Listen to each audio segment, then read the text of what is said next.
दोस्तों, अभी हमने समझा कि ज्योतिष का विकास किस तरह से हुआ और वो किस तरह से हमारे ऊपर प्रभाव डालता है। इसी संदर्भ में हम आगे बढ़ते हैं। हमारे शास्त्रों में एक बहुत ही महत्वपूर्ण बात बोली गई, वो ये थी कि यह पिंडे सो ब्रह्मांड है। मतलब जो ब्रह्मांड में है वो हमारे इस पिंड में यानी कि शरीर में भी है।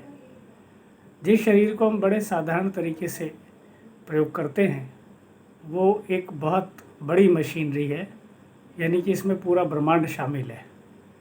तो इससे आप ये तो अंदाज़ा लगा ही सकते हैं कि जब इसमें पूरा ब्रह्मांड शामिल है तो हमें इसको ना तो साधारण तरीके से प्रयोग करना चाहिए और ना ही इसे साधारण समझ के जिस तरह से हम इसको प्रयोग करते हैं कि बड़े ही नॉर्मल तरीके से खाना पीना, अपनी दिनचर्या को मेंटेन करना और इसके उस विकास के बारे में हमारा ध्यान कभी नहीं जाता जिसके लिए बना है, जिसमें कि पूरा ब्रह्मांड है। ऐसा शास्त्रों में आया कि कृष्ण भगवान के मुंह में भी पूरा ब्रह्मांड उन्होंने यशोदा माता को दिखाया। उससे ये बात साबित होती है कि हमारे अंदर पूरा ब्रह्मांड है तो सही, और इसलिए ये शरीर रूपी मशीनरी कोई साधारण मशीनरी नहीं है। हमारे बड़े सिद्ध पुरुषों के और ऋषि मुनियों के चमत्कार शास्त्रों में भरे पड़े हैं। इतिहास इस बात का गवाह है कि हमारे हिंदू राष्ट्र भारत देश के ऋषि मुनियों ने बड़े बड़े चमत्कार किए हैं। आज भी कोई ना कोई कहीं ना कहीं से उभर कर आता है और वो किसी न किसी चमत्कार को करके दिखा देता है, तो हम आश्चर्यचकित हो जाते हैं कि ये कैसे संभव है। तो इस बात से हमें ये तो पता चल जाता है कि हमारा ये शरीर साधारण नहीं है और हम इसे साधारण तरीके से प्रयोग नहीं करना चाहिए, सावधान होना चाहिए, अपने खान पान को ठीक रखना चाहिए। इसी तरह से हमारे शास्त्रों में एक और बात बोली गई, वो भी इसी तरह से महत्वपूर्ण है, जो ज्योतिष के बारे में बोली गई कि ज्योतिष शास्त्र हमें ये बताता है कि वो महाशक्ति हमारे अंदर किस अंश में विद्यमान है। अगर हमें ज्योतिष से ये पता चल जाए कि वो महाशक्ति हमारे अंदर किस अंश में विद्यमान है तो हमें सब कुछ पता चल सकता है। हमें ये पता चल जाएगा कि हमारे अंदर टोटल मिला के कितनी कैपेसिटी है, हम कितना कर सकते हैं, कितना समझ सकते हैं, कितना आगे बढ़ सकते हैं, कितना रुक सकते हैं, कितनी बाधाएं आती हैं जीवन में। ये सब कुछ हमें बिल्कुल स्पष्ट हो जाएगा, बशर्ते हम ये समझ लें कि वो महाशक्ति हमारे अंदर किस अंश में विद्यमान है। तो दोस्तों, इन दोनों बातों से हमें ये तो पता चल जाता है कि चाहे वो ग्रह हों, चाहे वो ब्रह्मांड की वो शक्ति हो, वो हम पर प्रभाव तो डाल रही है, उसके प्रभाव से हम मुक्त नहीं हैं।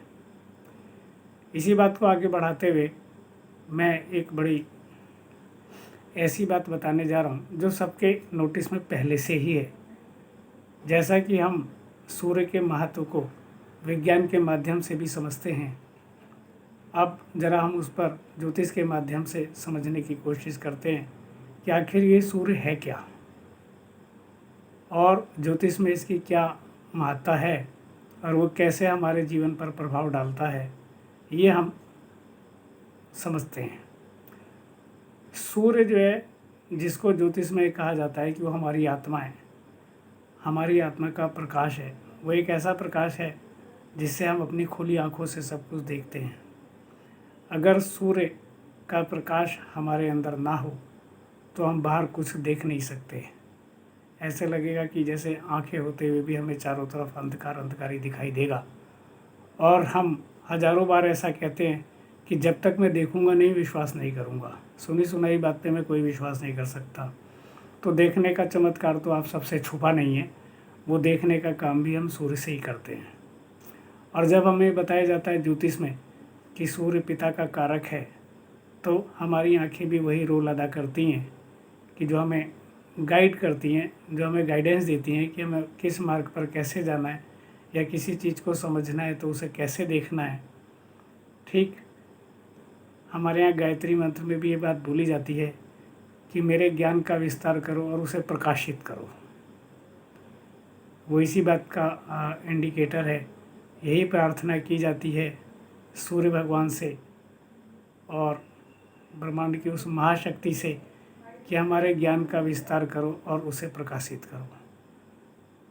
तो दोस्तों, इस बात से हमें ये समझ में आता है, अब आप ये समझ लो कि ये जो देखने वाला जो शक्ति जो है, जो हमें सूर्य से मिलती है, यही हमारा एक दिन विजुअलाइजेशन बनता है, यही हमारा दृष्टिकोण बनता है।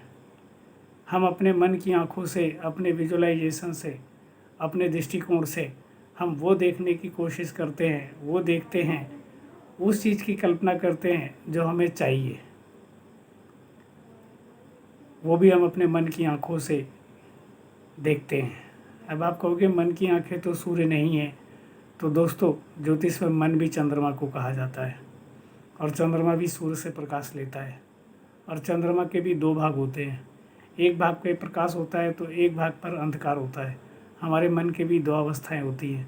हम कुछ बातें अपनी प्रकाश में रखते हैं और कुछ अंदर छुपा के रखते हैं, जो केवल हम ही जानते हैं। हम बहुत कम उसे लोगों से शेयर करते हैं। तो इस बात से हमें ये पता चल जाता है कि सूर्य और चंद्र जो कि हमारे ऊपर इस तरह से प्रभाव डालते हैं और जिनको हम बात बात पे इस तरह से कहते हैं कि मेरे मन में तो ये आ रहा है और मेरे मन में तो वो आ रहा है, मैं ये करना चाहता हूँ, मैं ये जानना चाहता हूँ, मैं ये समझना चाहता हूँ, मुझे ये अच्छा नहीं लग रहा, मुझे ये अच्छा लग रहा है। ये जो हमारा विजुअलाइजेशन होता है और जो दृष्टिकोण होता है, यही हमें गाइड करता है और हम इसी के माध्यम से सब कुछ करते हैं।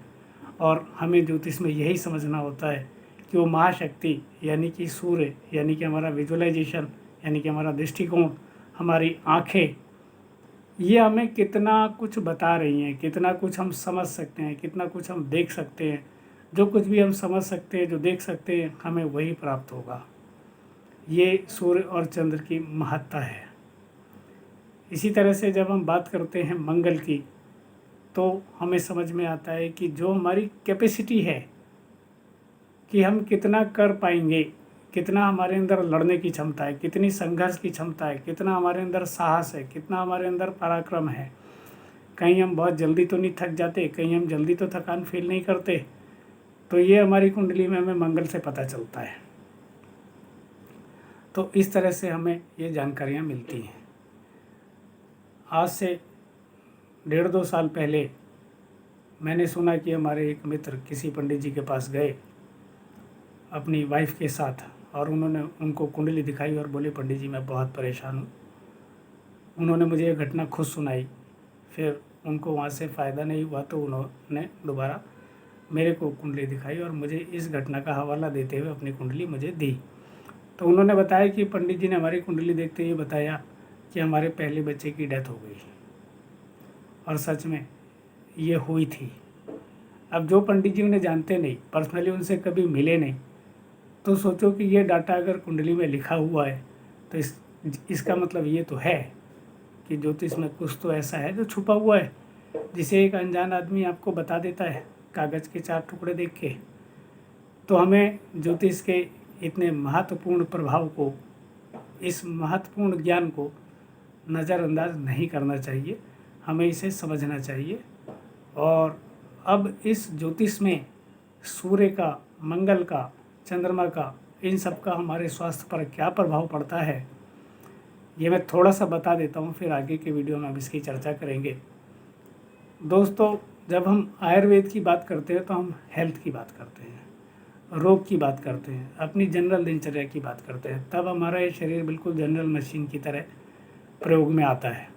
लेकिन जब हम ज्योतिष की बात करते हैं तो हम अपनी मानसिकता की, अपनी मानसिक एनर्जी की, अपनी मानसिक शक्ति की, अपने मन की शक्ति की, हम उस ऊर्जा की बात करते हैं जो ऊर्जा हमें इस ब्रह्मांड से लाभ लेने और लाभ को बढ़ाने के लिए हमें इंडिकेशन देती है। ये कार्य एस्ट्रोलॉजी से ही होता है। इसीलिए हमने ज्योतिष में एक बिल्कुल अलग पार्ट रखा है जिसको हम एस्ट्रो हेल्थ केयर कहते हैं, और उस नाम से हमने इस पर बहुत गहरी चर्चा की हुई है कि अगर हमारी एस्ट्रो हेल्थ ठीक है तो हम ब्रह्मांड से एनर्जी लेकर इस संसार में अपना सारा काम करने में किस तरह से सक्षम होंगे।